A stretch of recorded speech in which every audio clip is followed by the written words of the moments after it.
Hey guys, John from the John Muir Show here, and I'm sure just about all of you listening have heard of happy hour before. Heck, you probably partake in a time or two if you're anything like me.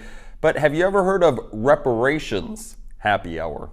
Yeah, well, it is a thing. It just actually happened recently at a bar in Portland, Oregon.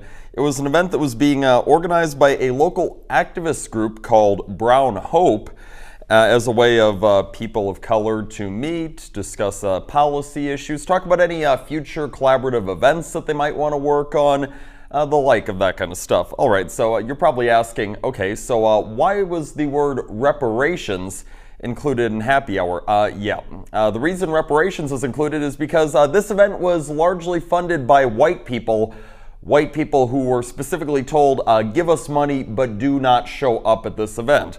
See, this entire thing is supposed to be some part of just a small part of what's a massive effort. There's a lot of people that want this reparations thing to really take off. Heck, there's people that want the Democratic Party to throw reparations in their platform for coming election cycles. Economist Robert Brown, for one, estimates that a fair value of slavery reparations would be up to $4.7 trillion. Trillion with a T. Yeah, he's saying that much money is owed to African Americans in our society because of the practices of slavery that took place in centuries past.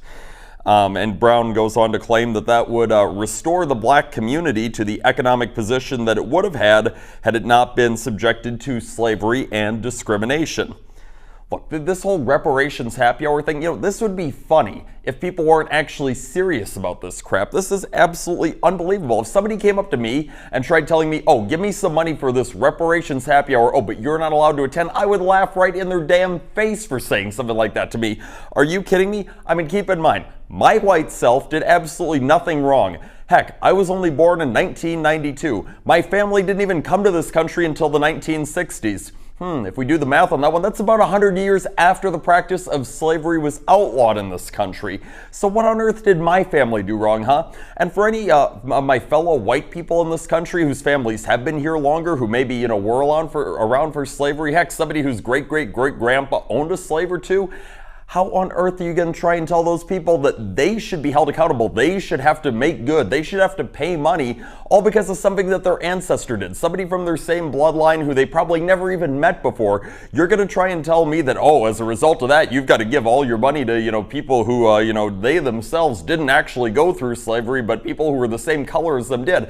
This is absolutely stupid. You have to treat people, if you want to be a respectable society and a sensible culture, you have to treat people on an individual basis.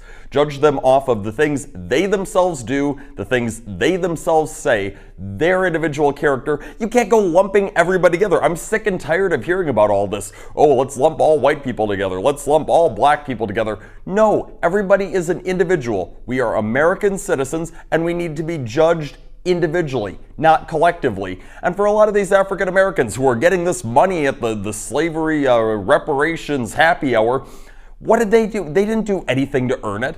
All this is, if they're going along with this, they're just exploiting their ancestors' suffering just so I can get some free drinks out of it. I mean, this is absolutely unbelievable. Keep in mind, how many African Americans are there in this country that are horribly successful? Brown was complaining about, oh, the culture is not right and stuff. Yeah, it seems like they weren't going around asking for any handouts. You know what they did? They viewed themselves as being an individual, knowing that if they worked hard, they went to school, they put in all the effort, that they could go on to succeed. And guess what? There are plenty of successful African Americans in this country who didn't want or need a handout. They did it on their own, and now they're where they're at. This is just a joke to try and tell the African Americans, oh, well, you can't get anywhere if it's not for getting some money as slavery reparations. Please. I mean, for anybody that wants to call this racist, for anybody who always likes to shout racist, like it seems that so many who are, participating in this reparations happy hour are, there's a common trend that you notice, and it's usually that those who are yelling racist the loudest are often the racists themselves. I'm sick and tired of racist crap like this showing up in our country. That's all the time that I have for today, but tune into the John Muir Show each and every weekday on WTAQ, WHBL, and WSAU. Until next time, I'm out.